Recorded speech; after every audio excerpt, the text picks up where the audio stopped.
आदमी किसी महात्मा के पास पहुंचे और उससे ये पूछा कि संसार में सबसे बुद्धिमान आदमी कौन? सबसे हम बुद्धिमान थे, बहुत पढ़ा लिखा हो उसे बुद्धिमान कहें, बहुत धन वाला हो उसे बुद्धिमान कहें, या बहुत ही प्रतिष्ठित हो उसे बुद्धिमान कहें। बुद्धिमान किसको कहना चाहिए? उन्होंने कहा कि भाई इनमें से कोई बुद्धिमान नहीं। बुद्धिमान वो है जो अपना भला बुरा ठीक जानता हो, इतना जानता हो कि मेरा भला किसमें है और मेरा नुकसान किसमें।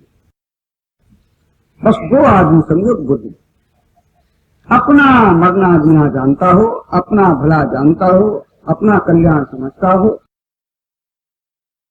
उसको समझो कि बुद्धिमान आदमी। क्योंकि संसार में अभी तक हम यही नहीं समझ पाए कि हमारा भला किसमें। या तो दुनिया की चीजों में ही लगे रहे और ऐसे लगे कि मृत्यु आ गई है और फिर भी उस जैसे मेंढक सांप के मुंह में लगा है और सांप वो मेंढक जो है वो उनको खा रहा है। क्यों? अब खुद तो काल में फंसा हुआ है और खुद कीड़ों को खा रहा है। जीवन का यही हाल है। अब तक हमने यही नहीं समझ पाया कि हमारा भला किसमें। इसलिए बुद्धिमान पुरुष उसको कहना चाहिए जो अपना भला समझ सके कि मेरा भला है। अगर हमने इतनी संपत्ति इकट्ठी कर ली कि हमारे लिए लाख वर्ष हो जाएंगी, लेकिन लाख वर्ष जिंदा तो नहीं रहना, इसलिए उतना ही बहुत था जितना हमें जीवन के लिए चाहिए, चलता ही रहा। तो इस तरह से बुद्धिमानी क्या है इसको जरा समझिए।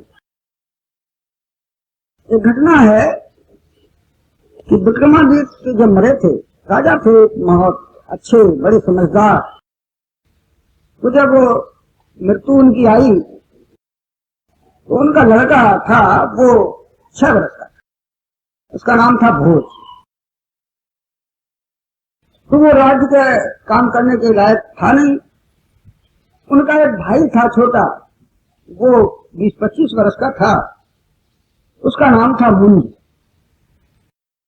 उससे कहा कि भाई देखो मेरी तो मृत्यु होने वाली है, मैं जा रहा हूं, भोज छोटा है, तुम राज संभालना, और जब भोज राज के हकदार हो जाए, ठीक हो जाए, युवा हो जाए, तो उसका राज तुम उसको दे देना।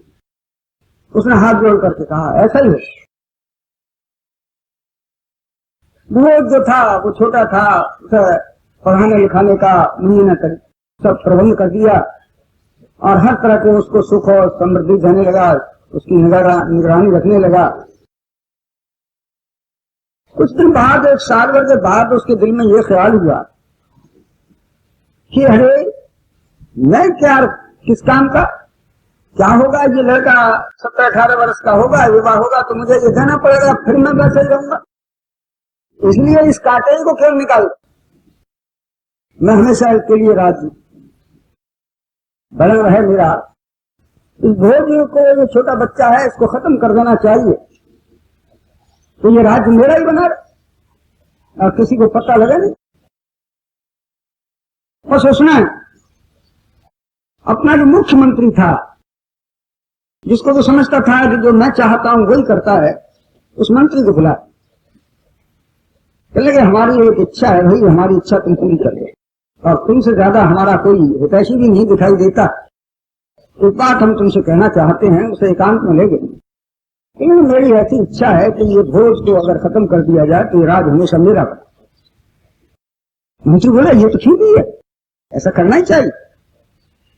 और मुझे जो था बड़ा खुश हुआ, उनका मंत्री बड़ा समझदार है, मेरे पक्ष में। मैंने कहा अच्छा तो तुम चुपचाप इसको जंगल में ले जाओ, एक साथ में बंदूक ले जाओ,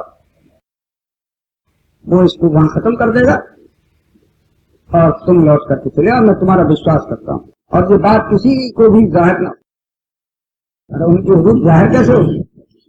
वो जो थे, लड़का पढ़ने गया था, रथ तैयार हुआ, एक बड़ी को उसमें बैठा लिया और रथ जाकर के स्कूल पर खड़ा किया।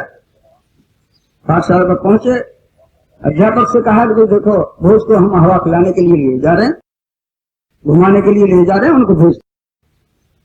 अध्यापक जानता था, मंत्री था ही, वो गया कि आपको मंत्री महाराज बुला रहे हैं, कहीं आपको हवा खिलाने के लिए, कहीं आपको घुमाने के लिए ले जाना चाहते हैं आप। वो जो था उनके साथ हो लिया।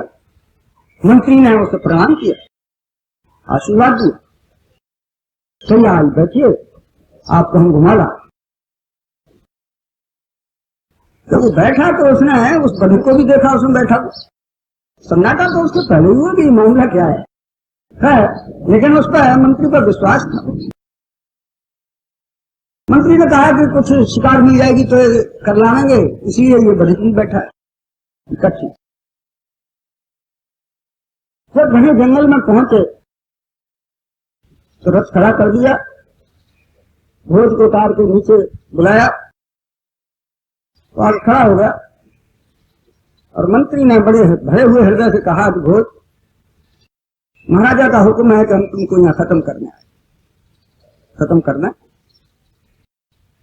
इसलिए भेलिक आया है, बोलो तुम्हारी क्या राय। ठीक है, जिस काम के लिए आप आए वही करिए, मगर उससे पहले एक बात कर ली। भोजपत्र होता है, वो कागज तो उसके पास था नहीं, वहां ऐसा ही एक छाल सी होती है जिसे भोजपत्र कहते हैं, वो कागज सा ही होता है। उस पेपर था, उसने उसे उतारा और अपनी उंगली से जरा खून निकाल करके एक श्लोक लिखा, इस पृथ्वी को साथ कोई नहीं ले गया, मालूम होता है आप जरूर ले गए। बस कहा कि इसको तुम राजा को दे देना और मुझे तुम खत्म। मंत्री भी समझदार था, अच्छा एक हिरण मारा, भोज के कपड़े उतार के उसमें जरा से खून से लगा दिए और भोज को अपने पास ले जाकर चुपचाप रात्रि में फिर गया और अपने महल में छिपा कर उस बधिक से भी कह दिया कि खबरदार, ये खबर राजा को ना, वो कह देना कि मार दिया और ये खून के रंगे हुए कपड़े हम ले आए। ठीक, वो मंत्री जो था उस बच्चे को अपने घर पहुंचाकर शाम को रात्रि को महलों में पहुंचा। राजा ने पूछा, करिया ये काम क्या? करिया, ये बधिक है, ये कपड़े हैं उसके। कुछ कहा तो नहीं था उसने? नहीं कहा तो कुछ नहीं था कि ये कागज थोड़ा सा लिख के दिया। मुझे ना वो श्लोक पढ़ा, कागज पढ़ा, लिखा था कि आज तक बहुत से राजा आए, ये पृथ्वी किसी के साथ नहीं गई, मालूम होता है आप उसे करिए। हृदय भरा, ऐसे बच्चे को मैंने खत्म कर दिया, अब मैं कैसे जिंदा रखूं? निश्चिंत तो होता है, उस वक्त उसका ख्याल बदला, अब मैं भी नहीं बचूं। मैंने बड़ा गजब किया। तो अब मंत्री से वो कहने लगा, किसी तरह से उस बच्चे को बचा, मुझे मिला दो। नहीं, मैं नहीं बचू। मंत्री ने कहा, महाराज वो तो खत्म ही हो गया, अब हम कैसे मिला सकते? मंत्री बड़ा होशियार था, कहीं राजा ऐसा तो नहीं है कि ये इधर उधर की बात सुन कर रहा हो। राजा ने बहुत कहा कि मंत्री बचा दो किसी तरह से मुझे, अगर मेरी जान बचानी है तो तुम उसे कहीं से मिलाओ, मैं तो मर जाऊंगा, बचूंगा। और महाराज कुछ भी हो, अब तो वो जिंदा नहीं रह सकता, हो नहीं सकता, हम खत्म करके आए। बस राजा जो थे चले गए अपने महलों में, मंत्री अपने घर आए, भोज को आराम से रखा। दूसरे दिन फिर जब वो गए तो राजा की हालत खराब, खड़ा रहा था, ऐसा मालूम पड़ रहा था कि ये बचेगा।